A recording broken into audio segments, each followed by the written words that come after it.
And let me say something to you, and I don't know you, but I can tell you based upon my own experience, you have greatness in you. You have the ability to do more than you can ever begin to imagine. You have something special. You have the ability to create wealth. You have the ability to make an impact. You have the ability to make a difference. You have the ability to do more than you can ever begin to imagine. I did not know this, Les Brown. How you define success governs how you live your life. How you define success will govern how you live your life. What is your life's goal? What is your life's purpose? How you define that core place, that foundational tenet that drives everything else will determine how you live your life.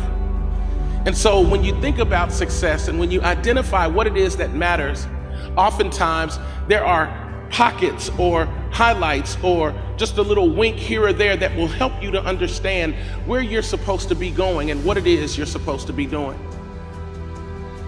What drives you? Where have you been with your life? Why are you here? And where are you going? I don't know what your truth is.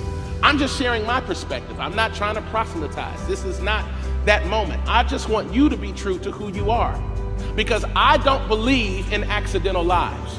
Please hear me. I don't think you can just sneak into the earth. I believe you are spoken into the earth. And so you are necessary for a particular problem that only you can solve. And until you identify that thing, you will walk through life frustrated, trying to figure out why you can't find joy, why you don't have peace. And even though you have a lot of money, you still feel empty on the inside. Here's the other thing, write this down. You're going to fail your way to success. 8 out of 10 millionaires have been financially bankrupt. Walt Disney filed bankruptcy 7 times and had 2 nervous breakdowns. You will fail your way to success. And it's not really failure. You're going to learn some stuff. When I win because of what I know. When I lose because of something that I did not know. And I've got to educate myself. I've got to elevate my thinking. I've got to get some input from some of the people in my group. Einstein said the thinking that has brought me this far has created some problems that this thinking can't solve. And now I want you to think about your financial freedom number. What is that number that once you achieve that, you become debt-free? It's a good feeling. Once you achieve that, alleviate a lot of stress in your life. Once you achieve that, you'll be able to do things for your family members and friends. So I want you to think about your financial freedom number, and whatever that number is, and listen to me closely, I want you to multiply it 100 times. Multiply it 100 times. And don't ask yourself how you're going to do it. How you're going to do it is none of your business. You have a power and a presence in you that can do more than you can ever begin to imagine. And I'm going to share some tools with you how you can begin to grow that, because one of the easiest things I've ever done was to earn $1 million. That was easy. But the most difficult thing I've ever done, and took years to do, was to believe that I can do it. That I can do it. Who's going to be impacted because of what you're doing today? If your business or your vision or your model is successful, who will be impacted 200 years from now? I'm encouraging you to hold the vision tenaciously, regardless of what you're going through, regardless of the challenges and setbacks that you're experiencing. I want you to write this affirmation down, because you're going to go through some tough times. Think it not strange that you'll face the fiery furnaces of this world. You will, not you might. You will have tribulations. Write this down. No matter how bad it is or how bad it gets, I'm going to make it.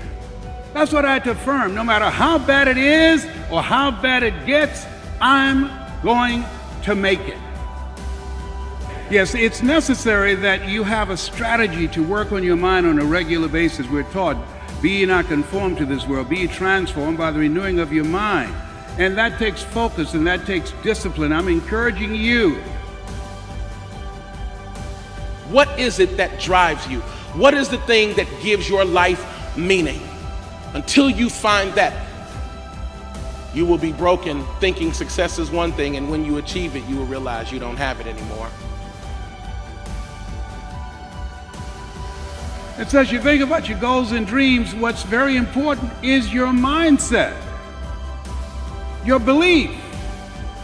That you have to believe in your dream even when you don't have any evidence to support it.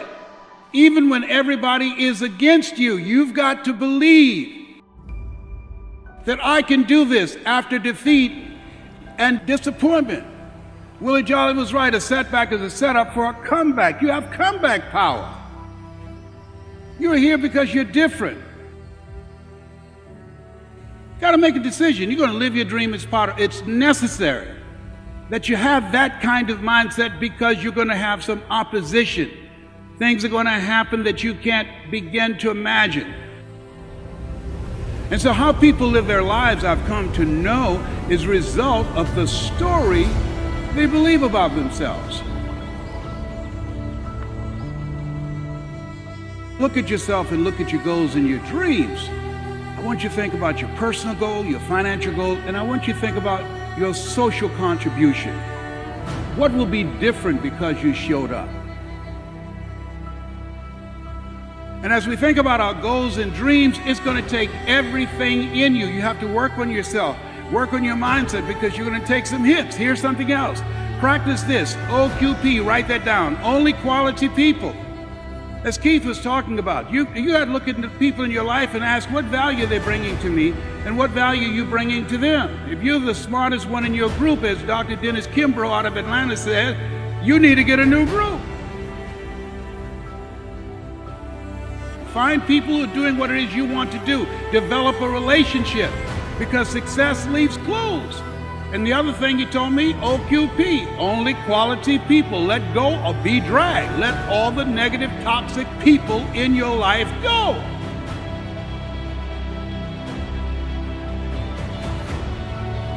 The achievement of a goal locked and lined in with your purpose, that is success. What were you created to do? Every single day, move towards the core of who you are. Are you doing what you were created to do?